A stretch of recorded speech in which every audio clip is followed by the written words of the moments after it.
Hello and welcome to Open Mic UK. This is our fourth, I think, podcast for the UK, and today we have a special guest with us. I'll first introduce myself and my co-host, and we'll go to our wonderful guest.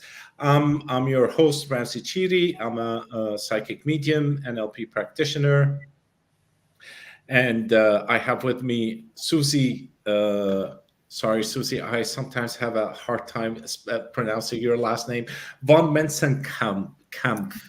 That's it. I do apologize. Susie, welcome. Thanks, Ramsey. It's great to be back at the Open Mic UK, and it keeps getting better and better. I'm very excited about our guest today. I'm based here in Ireland, and I'm very excited about having Amarjeet S Bhamra on our call on the Open Mic because one of my passions is Ayurveda and the Vedic sciences and yoga. And so Amarjeet is with the All Party Parliamentary Group on Indian Traditional Sciences based in London. And without me getting into what he does, I want us to hear from him directly as to how he feels called to share his passion on our call today. So, welcome from both of us, Amarjeet. Thank you for saying yes. Very good. Thank you. You can hear me? Yeah? Yes. Good. Very good. Well, first of all, Susie, thank you so much indeed, and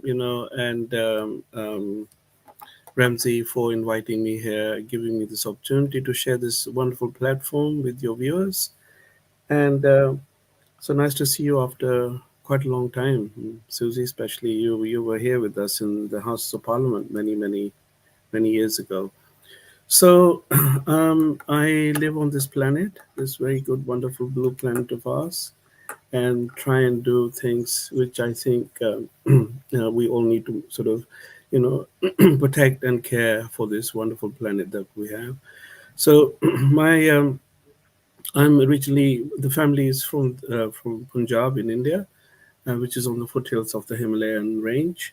And so I was born in Nakuru. It's a very small village. Well, it was then Nakuru, which is in Kenya, and then we've been here as a family for about 40 years in the United Kingdom. And so, as from some of my activity, and when you came to the House of Parliament, I sort of focus. My focus really now is more on research and policy making. There is so much good work that is being done by us here on the panel and many other healers and therapists and practitioners and consultants. But I think we sort of also need to sort of focus on our legal position. It's very good, all the great work, as I said, that we're doing. But somehow we have to have the society has to have the institutions need to supply a legal cover for us. And so I have, for the last decade, I think almost now, been spending my resource, my time, and offering this to traditional medicines, and working very hard in the United Kingdom Parliament, and also in the EU Parliament to try and activate some sort of a mechanism where the policymakers and the parliamentarians try and understand what is it that we do and how can they incorporate this into the health architecture of wonderful European nations. It's great that it's moving steadily forward, I suppose, with policy making and things like that as well, because as people, become unwell, they start to look, for well, maybe the cause of why they get unwell in the first place, but then, how to maintain health when they get well again, like how to maintain a healthier lifestyle, for example. And that's really when I find a lot of people, especially who come to me, want to go back to something as ancient a system of healing as Ayurveda. Because for me personally, when I learned about Ayurveda, it was like, wow, it was like getting the manual how we work. And when I started to see the correlations with the five elements, that really, really helped. So do you find now that there's just a lot more interest, obviously, with you know social media platforms like this, and so many resources of information and websites out there with different educators, that I suppose it's only natural that the interest is exploding, surely, and that the parliamentary people have to really pay attention. Yes, I mean, before I go there, if I may say so, I mean, I've had some very good experience, being in your wonderful country, on your island of Ireland. You know, Hmm. many years ago, I used to sort of come over twice a year, in Cork and Dublin and, Limerick and many other cities, and to disseminate the knowledge on Indian traditional sciences, especially Ayurveda. And I came across some very lovely people in Ireland, and who invited me, to their houses. Hmm. And and during winter, I would often get soups. They would have soups. And during summer it's all Guinness. Different soup. Yeah, different type of soup. And so, I mean, I think what I'm trying to say is that this information, this knowledge has always been inherent, throughout the planet, not necessarily just in India. And every grandmother's kitchen was like I mean, sort of a dispensary, really. I mean, she would know what to offer to her family. And slowly, as we've embarked on a more sort of a chemical living, Hmm. yeah, and we've sort of gone in that direction, plastics and preservatives. So we've sort of ended up creating this dysfunction. So the best way to sort of look at Ayurveda and what we do here in the West is that Ayurveda is disease free society. Hmm. And when we talk about health in Ayurveda and that part of the world, we talk about a disease-free society. And when we talk about health here, so we talk about disease. True. Yeah, and so Mother Nature is so benevolent that what we need in terms of herbs and to heal ourselves, we have that. Mother Nature has given us that, whether it's Ireland, whether it's different countries in Europe, whether it's North America, whether it's Middle East or South Asia or whatever. And obviously there are Pacific, I mean, India, our ancient rishi, not the relatives of the British Prime Minister, but our ancient sages, yeah, rishis, who had developed, this concept, made this available for the entire planet, for all people. Yeah. Ayurveda just doesn't sort of accept, a realms of being practiced, to humankind.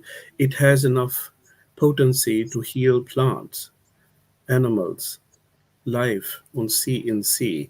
So it's a really really fabulous, really magical program. And also, for example, India has now been independent from the British Raj for 75 years. Hmm. And obviously there were some situations, unfortunately, which were developed by the British when they went into India, and so Ayurveda was annihilated Yeah. after what had happened, in the 18th century, to amazing, wonderful, divine goddesses, who were practicing healing here in Europe. Yeah, And the Ayurveda community was taken out by this by the advent of the British Raj. And it's taken, even India, it's taken 75 years now, to bring the whole show on some sort of a workable platform. Yeah. Yeah. So it's really more about like this absence of disease, like this wellness. It's a lifestyle that creates a level of wellness in people where there's no need, where you're not going to the point where you're getting sick.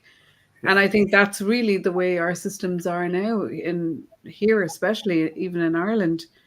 You know, Yeah. people work so hard, long hours, lots of stress.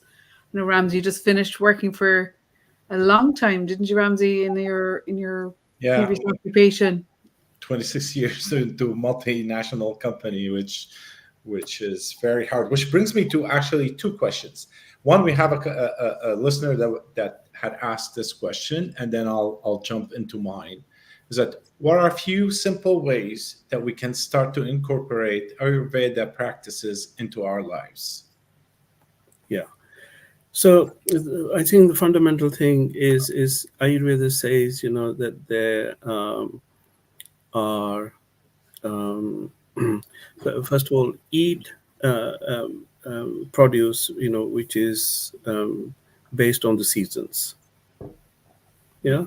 I remember, back in the day, when we came here into England, and in our local town, we had a market. I mean, now you have everything in superstores, yeah. But those are the days when you have a market, and and we would only, obviously have access to seasonal fruit and vegetation.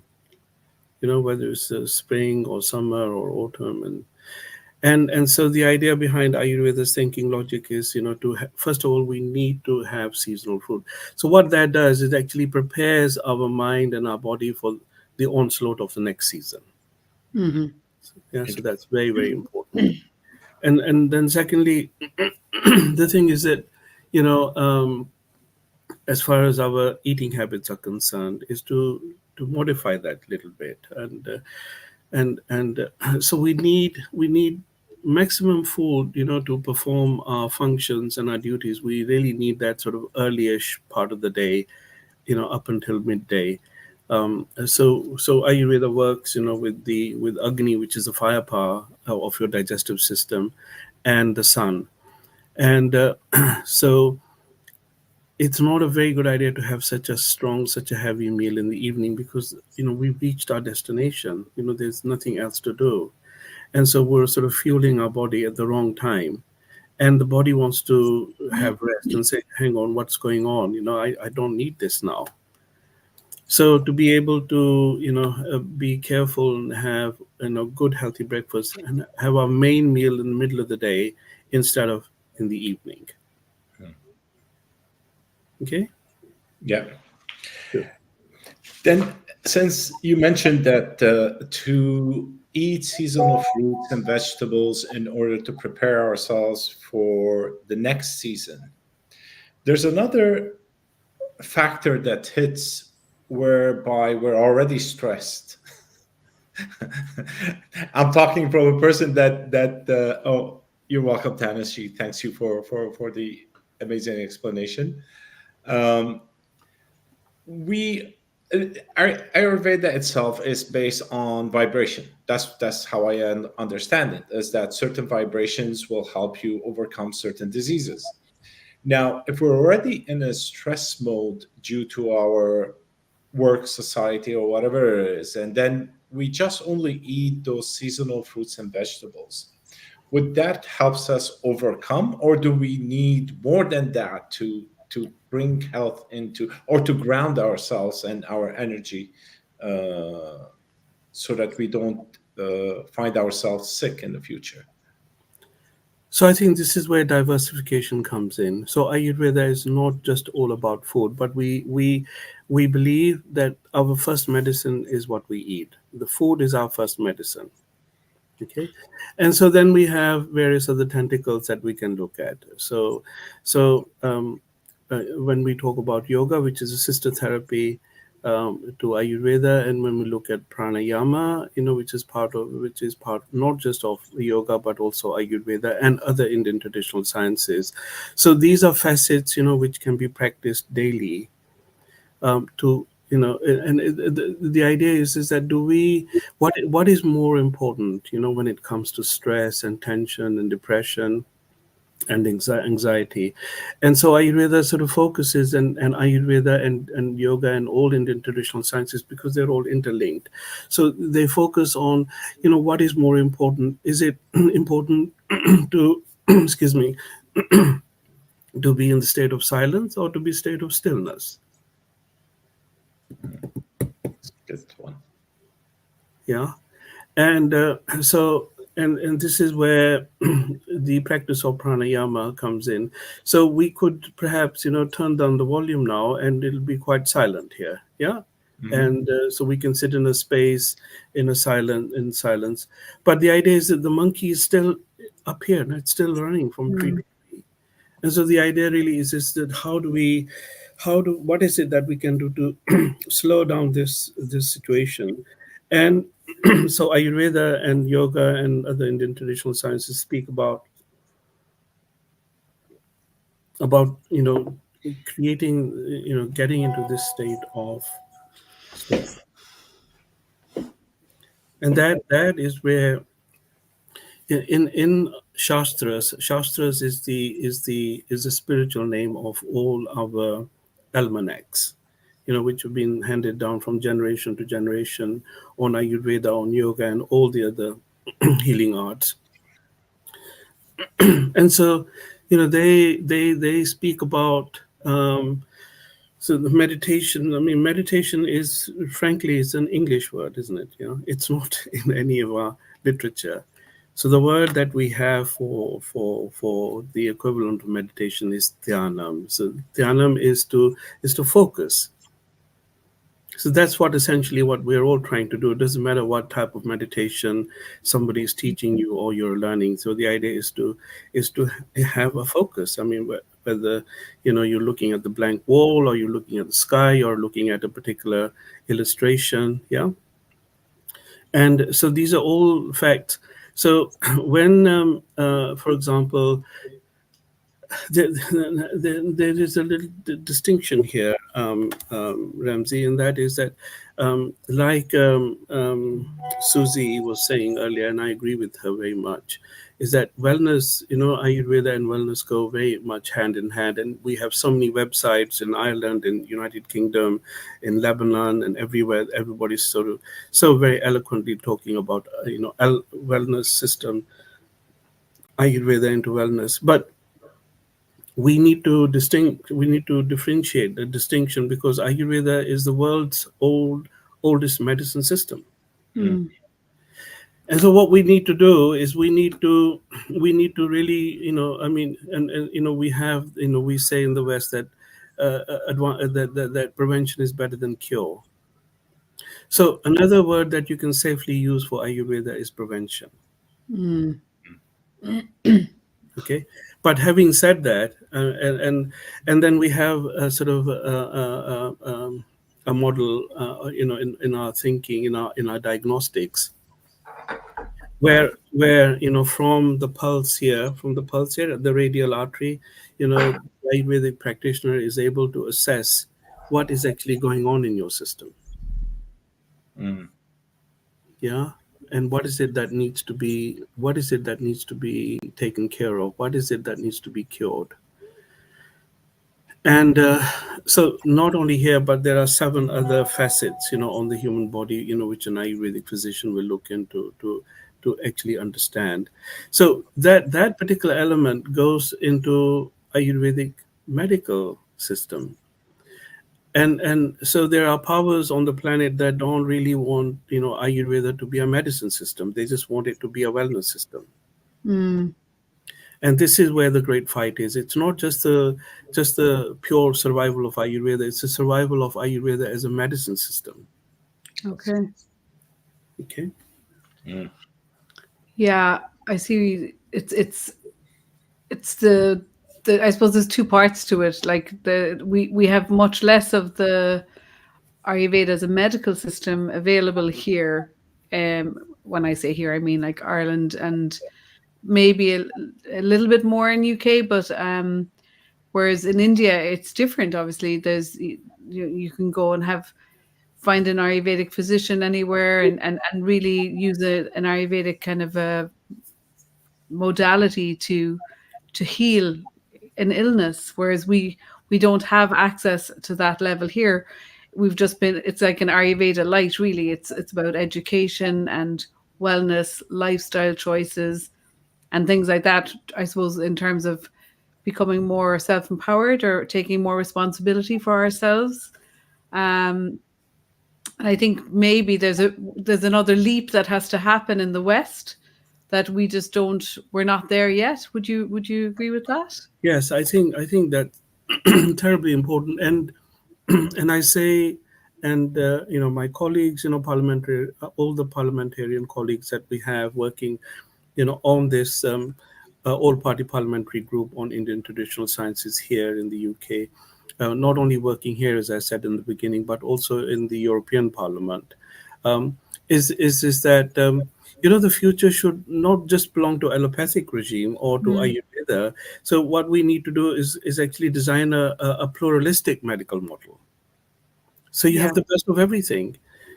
Yeah. So yeah, you have, and I believe that even when people look at allopathic medicine, and I think it's an advancement of Ayurveda. yeah, Mm. yeah, I mean, when you do some real search, and you'll come to know that Ayurveda actually is the grandmother of all medicine systems. yeah. When you look at the theory of all this, and then you look at all the systems are based on the five elements, Susie. Hmm. Yeah, and so Ayurveda starts off with the five elements, and those are the same five elements that were taken out of India by our Oriental friends, and they work with the same five elements, out there with the Oriental medicine systems, Hmm. and it's the same elements, that then were taken out of India by people from the Middle East. I mean, at that time, Christianity and Islam hadn't been born yet, then at that time. So when you look at the Great Silk Route, which is the biggest trading route on our planet, Ayurveda was out there in the East, and Ayurveda was out there in the Middle East, Mm. which was taken out, by the Buddhist monks. Hmm. And it's this, and that system is still rooted very much into all medicine systems. It's all great medicine systems are based on the five elements. Yeah. I feel like for me personally, when I'm working with Ayurveda, it's about educating. We had a retreat just in Ireland last week, and like the basis of the whole retreat, the 7 days, was Ayurveda. We were eating the largest meal in the middle of the day. We were communing with nature. We were having we lightened our diet as we went into silence. We just had a mono diet for a couple of days. And then we just gradually introduced like eating the rainbow of colors and, the very simple principles, but like we applied those principles very practically as well to create that environment and supportive, I suppose, routine to help people to just to put down some of their heaviness or to let some things go and get more clarity. I think in lightening their mind and getting a bit more clear about what they're looking for in their lives or setting intentions or something like that. So like for me throughout that week was just planting little seeds of how to bring this home. While we set it up and we support it over 7 days, my dream is always to empower people that when they go home they'll eat the rainbow, or they'll be more aware of the times of the day when how their system is feeling and things like that. So I feel like a big part of the work in the West is education, and accessibility of that, simple access without having to learn Sanskrit or to understand it from that perspective, but just day to day practicalities. Is there room, do you think, within the European Parliament and or in the UK, to branch out the education for people, especially young people are so receptive to information like this. Yeah. Yeah, I mean, like you just said, with your retreat, and there are wonderful retreats going on, by amazing, practitioners like you, and that's very good. But at the old party parliamentary level, what we're trying to do is use the same word, educate, but that's going across the policymakers and the parliamentary community. So the education is there for the parliamentarians and the policy-making community. So they making them understand, making them realize that there must be freedom of choice. Yes. That's very critical. You have freedom of choice. I mean, I live here in England. I wear my distar, which is a Sanskrit name for a turban, and I can wear my beard, or I can wear, I can have whatever food I want to eat. But when it comes to our own health and well-being, so why are we not given that option, or that choice of that option? Yeah. And so the idea really is to educate the parliamentary community here and everywhere, and to make them understand that this is what the people who voted you to sit here, this is what they want. This is what they need this. But Yeah. unfortunately, I think we don't really need to go into this too much. But there are certain lobbies, as you know, which are extremely severe in their approach, and it all sort of boils down to money, doesn't it? Mm. Yeah. And when you look at, for example, if you look at a graph, the vertical line is your profit, and the horizontal line is a number of months or years. So in any one year, 23, 24, why are the profits always higher than the previous year? Mm.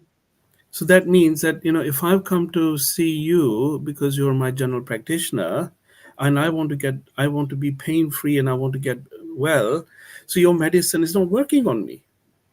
That's why your profits are increasing every year.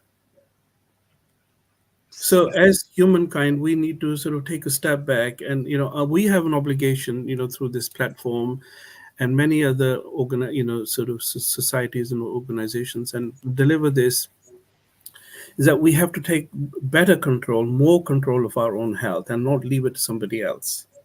Yeah. Yeah. And one of the ways we do this in India, I'll give you a little example. In sort of, I mean, even things are changing everywhere, but in rural India, so Ayurveda says that the body is a book which must be read daily. So how do you think we can read ourselves daily? Tuning in, So meditation.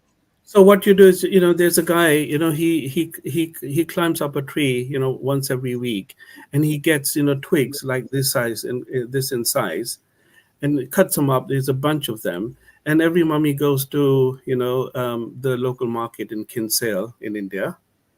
Yeah.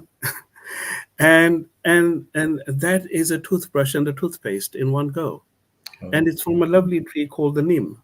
Mm. So what you're doing essentially in the morning, you're chewing this twig.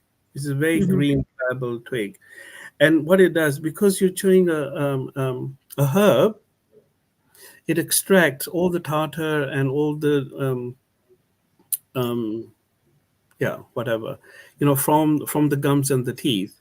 And when you finish with it, you just poke your tongue out and you gently scrape the top layer. And that is what Ayurveda is saying, is that that the body is a book which must be read daily. And so therefore you look at your tongue every morning and you see, Mm. wow, was my tongue this pink yesterday, or was my tongue, what part of my tongue was different color, or what part of my tongue was elevated. So it's just like reading a chart, for a reflexologist. They say that this part is your kidneys. Yes, so Yeah. it mirrors your kidneys. So we have an atlas of the whole body on the tongue. So where there is elevation or discoloration, that's where the problem is. Brilliant. It's so simple, isn't it? It's That's funny. I have this. I happen to have this on my desk. It's something that we had at the retreat. You know, it's a copper tongue yeah, scraper. yeah, And again, it was a simple another tool we were teaching as part of the daily routine, yeah, just to look at the tongue, see yeah, what's happening. yeah. It tells everything. Yeah. It's true. It's the first book to look at every morning. Yeah.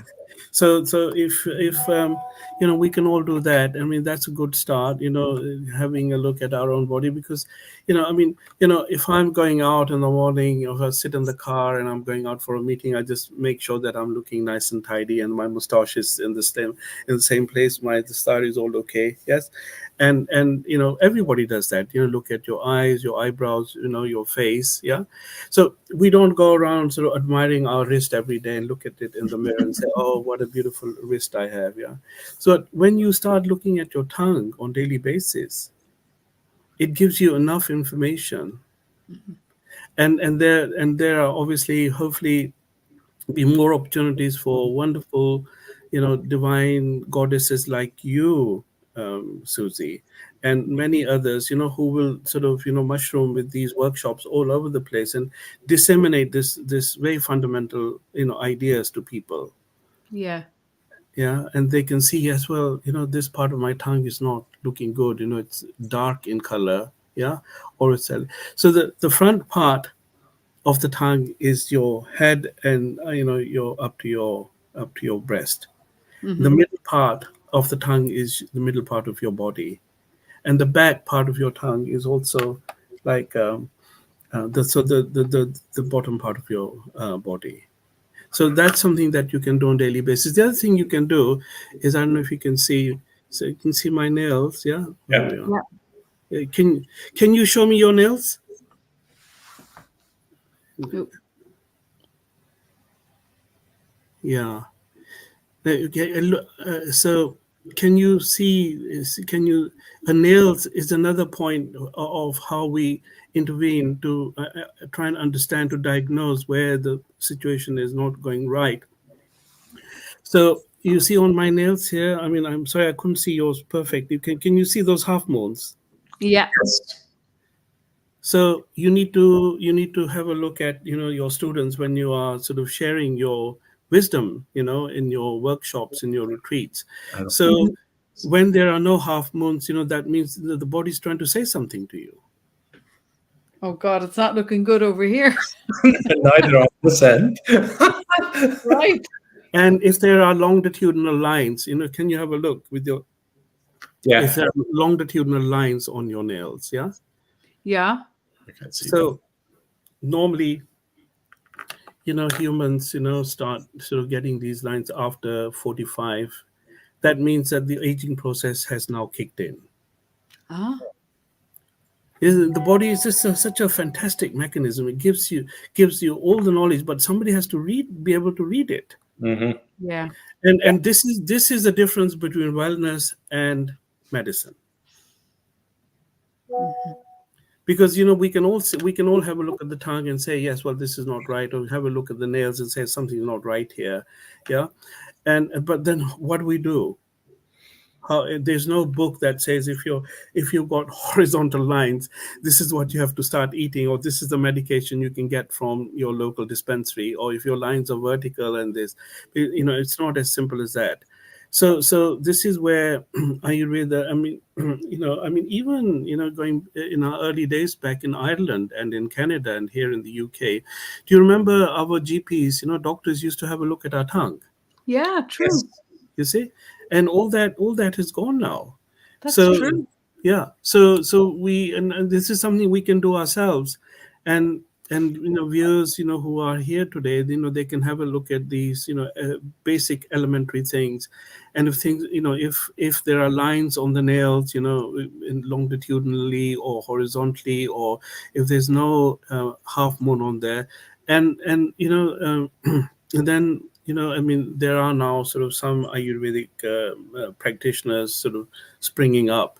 And then they can consult with them and say, look, I think something, and this is what happens in rural India. This is what happens in rural India, where 80% of 1.2 billion people live. So they do this every day. They check this every day, and I mean, and then they go to every, every village has a practitioner. So they go and say, look, I mean, something is going on here. I had a look, and can you just please? And so the Ayurvedic GP is giving them a second opinion and saying, yes, well, then okay, well, let's sort this out. So as I was saying at the beginning, so our first route into repairing, this multi-dimensional human system is food. Yeah. Food as medicine. Yeah, because food has a bearing, 1/3 of the food.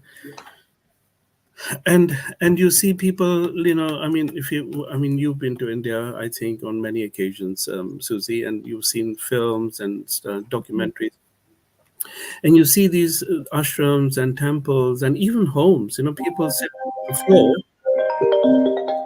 Yeah.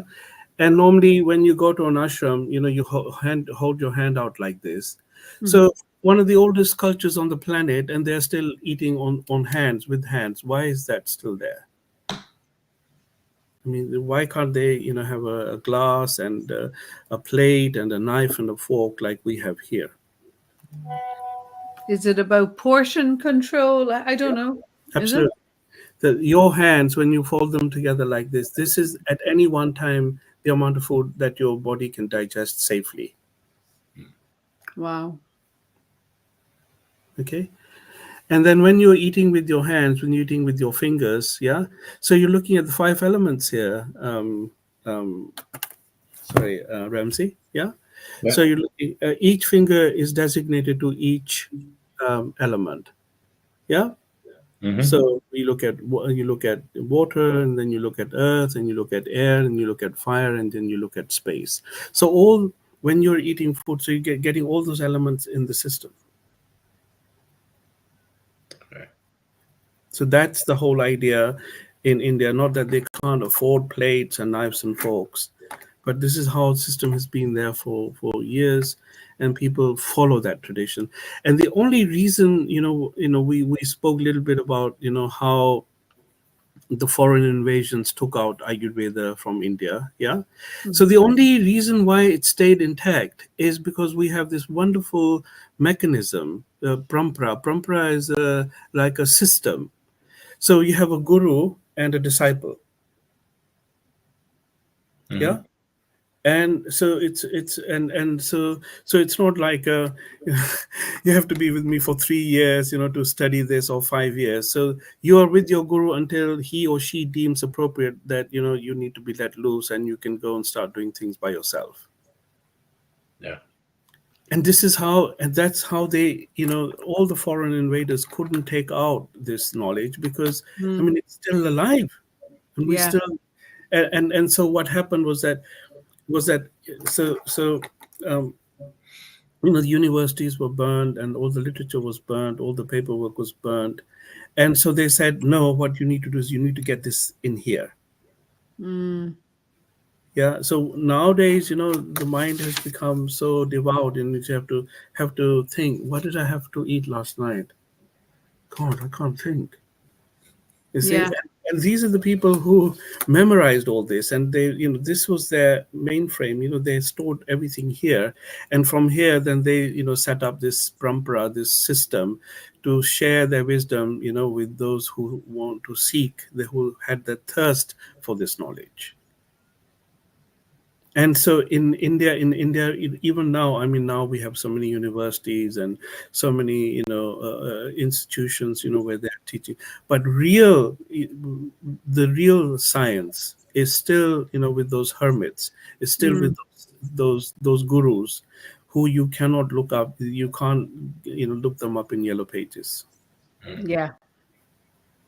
And it's an oral tradition. It's passed down orally, really, isn't it? It's yeah. Ramzi, do you have any other questions? Because I know Ayurveda is quite a new subject for you. It's definitely my passion, but I love hearing kind of how how Well, you assimilate some of that information, because it's so logical in a way. It makes so much sense, doesn't it? it does. Back to the eating with the hands, when I used to go to India, is that I thought it's a way of connecting with the food Yeah. more. Like I didn't have the idea of using the five elements, and the portion that you are able to digest is based on the size of your hand. I thought it's just only the connection with that, which brought up a good concept in my head, is that you're using the vibration of the food not only to ingest it through your mouth, but through your senses also, Yes. through your hand, the touch and stuff. Yeah. So that helps also. And another thing is that I had to check out what's the half a moon thing on the finger, because on my fingernails, because I don't have them. Yeah, And well, that boils down to, I mean, the things get a little complicated here from your perspective, but essentially, no half moons means weak metabolism. Okay. And guess what? I have a very, very weak metabolism, and I have a digestive problems. Which Yeah, now, looking at my fingers, I can't find a single half moon in there. I go, yeah, oh, that makes sense. yeah, That makes absolute sense. It's yeah, interesting, yeah. yeah, And you also had mentioned earlier is that you use certain parts over here yeah, to test, and I noticed that's also being used, and which you mentioned it also, is that Orientals took the knowledge. They use it also now with acupuncture. yeah. They figure out where the disease is within the body, and then they use acupuncture. But I wasn't aware that that all stemmed from the Ayurveda originally. Yeah. Because I mean, we'll probably have a lot more other things to speak about, but just to tidy up that point, Yeah. um, 2,000 years ago, the emperor of India, King Ashoka, changed his faith from Hinduism to Buddhism. He's perhaps the greatest king India has ever known. Yeah, and so when and Buddhism, as you know, is about ahimsa. Hmm. Yeah, and so what they were doing in those days is that when they were going into your body, like here, I mean, not with such a thing, with a very fine needle. Yeah, and sometimes the patient would say, "Ouch."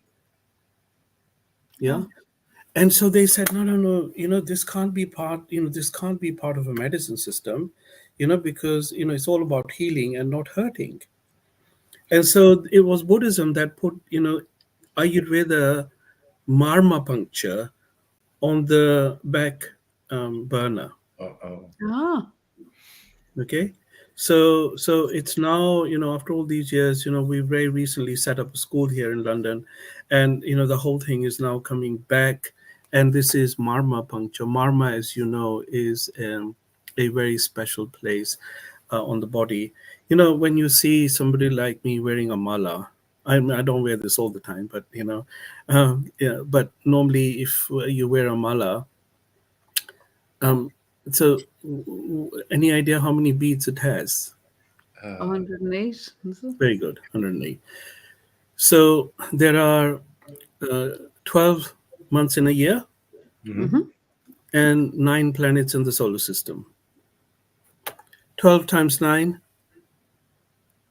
108. 108. So Mala has 108 beads, which represent 108 Marma Asthana. That's the actual Sanskrit technical name, Marma Asthana. People just call them Marma points these days, yeah? So Hmm. there are 108 Marma Asthanas on the whole system. And so this is where, well, this is, when we started, I spoke to you about that Ayurveda is sister therapy to yoga, and the yoga is a sister therapy to Jyotish. And so when you're not able to diagnose, where the problem is, and you're trying and you're trying and you're trying and you're trying, and then you filter into Jyotish, which is the science of light, which is the science of astronomy and astrology, and it looks very happily into what is planned for you, what is lying in front of you, what is your life plan, what is your life path. So it gives you an analysis of what's going to happen in the first 2 years of your life, or whatever periods, because when you think about this, which is our closest celestial body we have to our planet? The moon. The moon. And does the moon have any impact on the planet? Absolutely. So when you think that the planet is 75% water, and we are 75% water, Mm. so it has an impact on us, and so do all the other heavenly bodies. So the idea really is that you see how in this great tradition of this health and healthcare system of medicine, is that you have Ayurveda, which is, I mean, fundamentally it's a completely holistic system. But where Ayurveda stops, then yoga takes over, and where yoga stops, then Jyotish takes over. Wow. So the idea is to understand what it may be a karmic issue. Mm. Yes. So we all talk about the baggage, this person's been carrying around baggage for the last, and we need to understand not just baggage, for the last 30 years, 40 years, 60 years of your present life, but what has actually been going on in your previous lifetimes. And so what is it as part of your karma, is what has that karma brought into this life? And one day, perhaps we will talk about this a little bit more, because karma is just one word, but there are 3 sections to this that make up the word karma. Okay. Yeah. And so therefore, and the idea is just to try and ascertain, through reading your chart, for which, Ayurveda physician is adequately trained, and a Jyotish practitioner, and he or she will work with your date of birth, your place of birth, and your time of birth. Mm. And from here you get the complete lowdown. Why are you suffering from what you are suffering? And how long will this go on? And then comes in the mudras. Mudras. Yeah. Mm-hmm. And then comes in the mantras. Wow. They've left nothing out. It's brilliant. It's a complete system. We had a Jyotish astrologer with us, a Vedic astrologer, Brent Beckfar, in Ireland actually last week. And, I'm just fascinated. Like, he's just tuned into what's happening. And, constantly when we're walking, he's just double checking the chart, or he might ask, what happened 2 years ago, or, Yeah. and he can relate all of the events that are going on to what's happening with the different planets and the different houses, and it just makes it all just fits together. I think that's what always astounds me is it doesn't leave anything out. We did yoga in the morning, and we did mantras in the evening, and and it really was a holistic system. Yes. That we were all, I suppose, exposed to is probably the wrong word, but immersed in, let's say, and Yes. it was phenomenal. Like I don't have a huge understanding of Jyotish.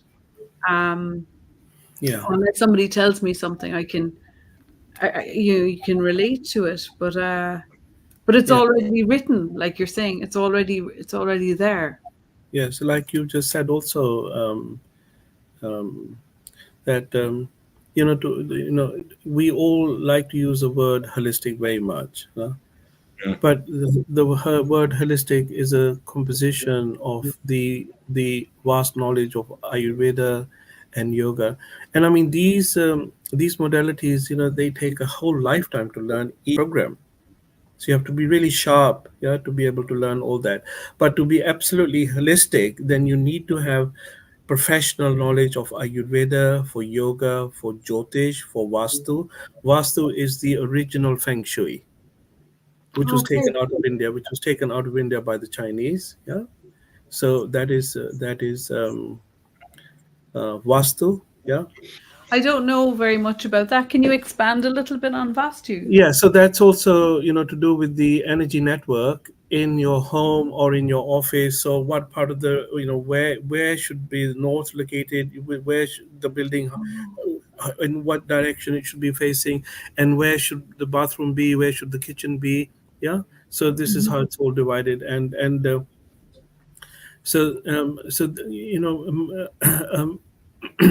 Maharishi Mahesh Yogi, the Indian guru who came out of the West, I mean, Yeah. there are a lot of his devotees. Even now, they're building up these Vastu um, um, colonies for, yeah, so like housing associations, yeah.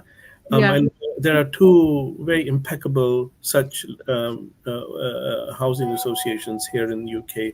One is just outside Manchester, and the other one is on the east coast in Rendlesham. And when you look at like the old temples in India, and they are, Mhm. this is how, they're all designed like this, and they face east. And there was, I think I did a little bit of study some time back, even the temples we had here in the Mediterranean and Ireland, their main entrance was facing east. Okay. Yeah. And when you look at your temple, like the church, yeah, in the old, yeah, and so they had their entrances were like, they were like that in shape, Mm-hmm. like the shape of a uni. Mm-hmm. Uni, Yeah. that's the mother divine. Yeah. Oh. So all this sort of comes in, and then we have a fantastic program on Dasa Mahavidyas, which are the 10 great goddesses. Yeah. That's interesting. So the design of the houses, and I'm going to take feng shui out because I'm going to bring something else in, which is the Fibonacci movement of energy. And based on the research that I've done, and I know Fibonacci did not come from the Italians, it actually came from India, that was imported into Europe, and then it took the name of the person who brought it in, which is Fibonacci, which is the way the energy flows within the earth. So that ties in with the design, I believe, of the houses, and the pointing them towards the east rather than the west, because of how the energy flows within the whole earth itself. Yeah, I mean, I don't want to keep on saying that everything is from India, everything is from India, but I mean, to just to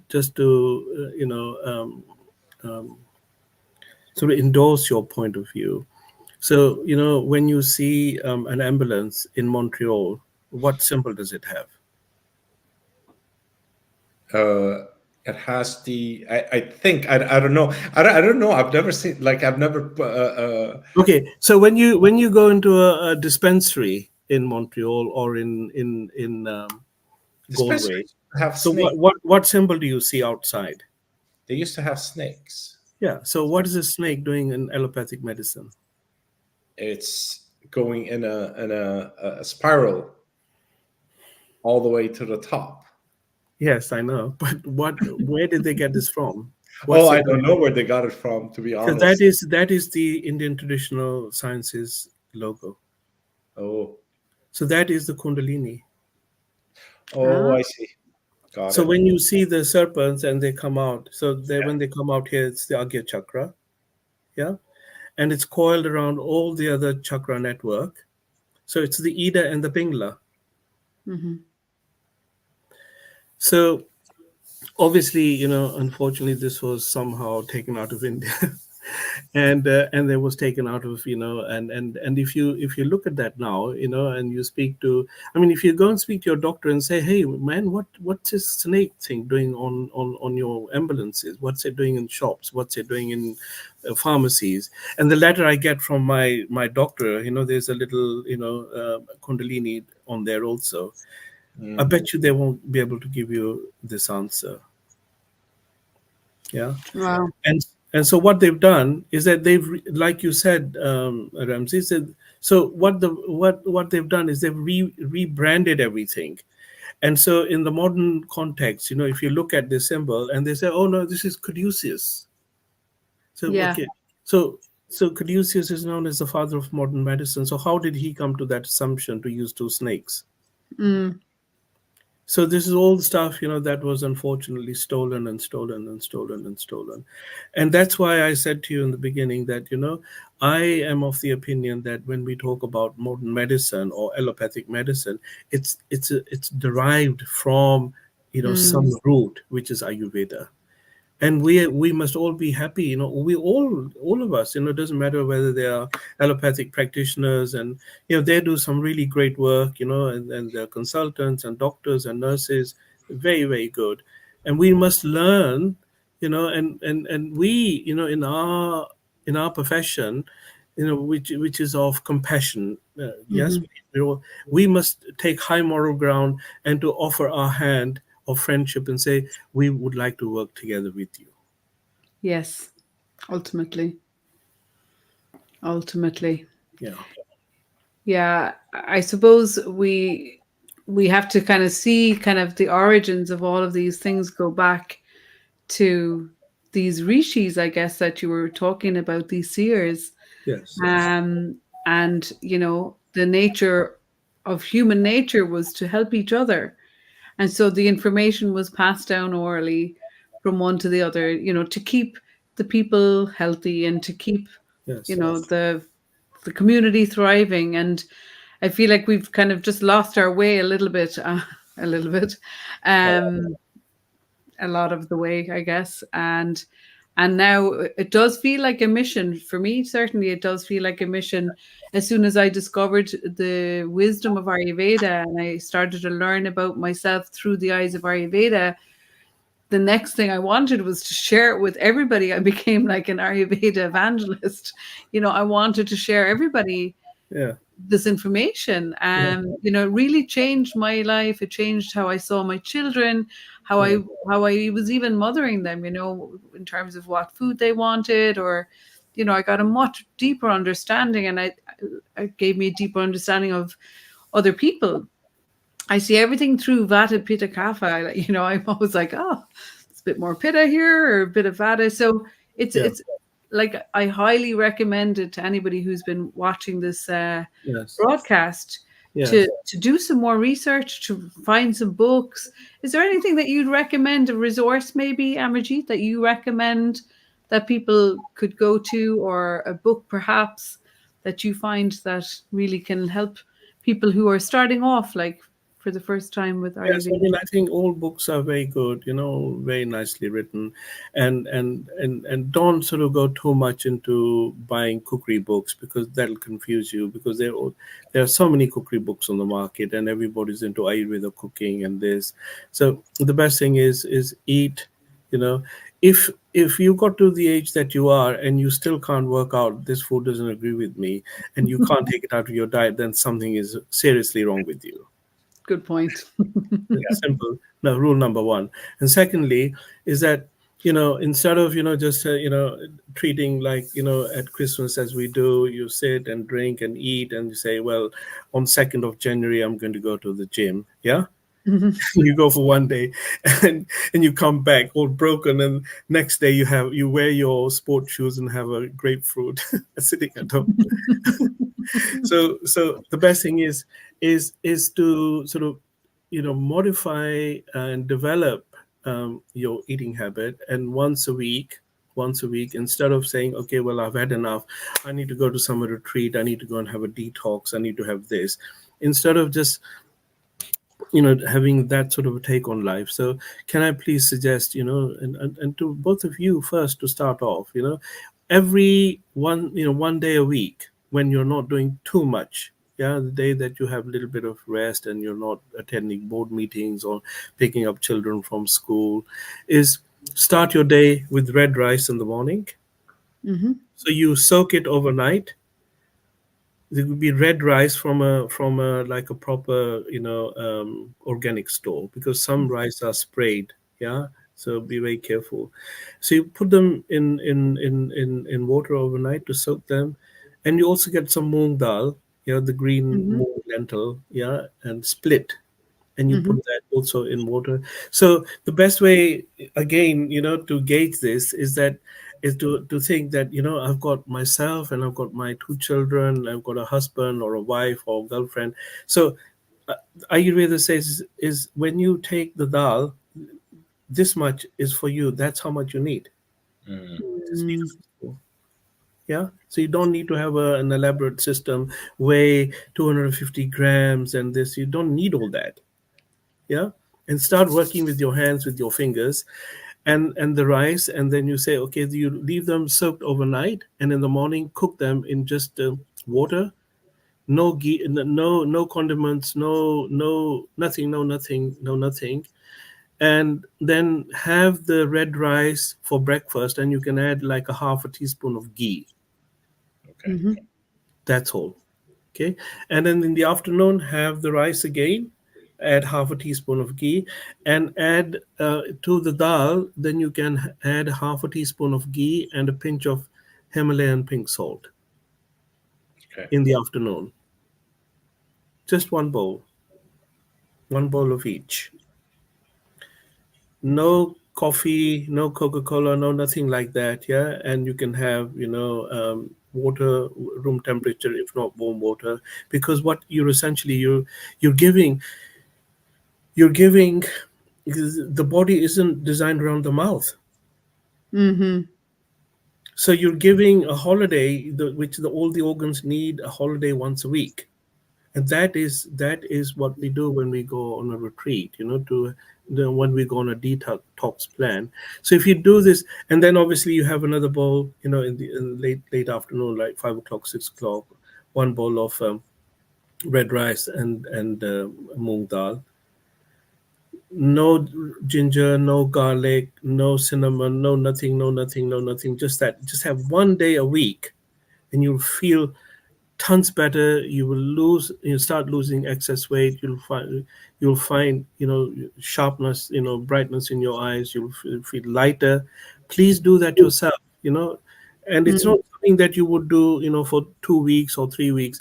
Once a week for the rest of your life. And and you'll get used to it, and you'll start looking forward to it, and you'll say, this is fantastic. I'm cleansing my body myself, and it's your Yeah. responsibility to do that. Mm. Do you need to look good, or you need to feel better? Feel better. Feel Yeah. better. So it doesn't matter how much lipstick and Yeah. hairspray and all this stuff that we put on. You got to feel better, and Yeah. that has to come from inside. It's true. Absolutely. That is brilliant advice. Yeah, awesome. Thank you so much. And we got to the hour actually, and we need to end the podcast. But before we leave, I know you're working on a couple of things. You have a petition running.